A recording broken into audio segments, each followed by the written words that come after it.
పచ్చబొట్టేసిన పిల్లగాడానితో పచ్చి ప్రాయాలని పంచుకుంటానురా.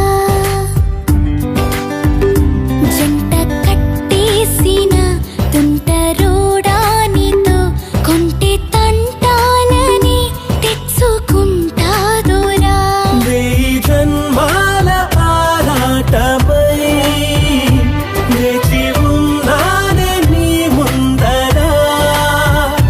చేయి నీ చేతిలో చేరగా రెక్క విప్పిందే నా తొందర.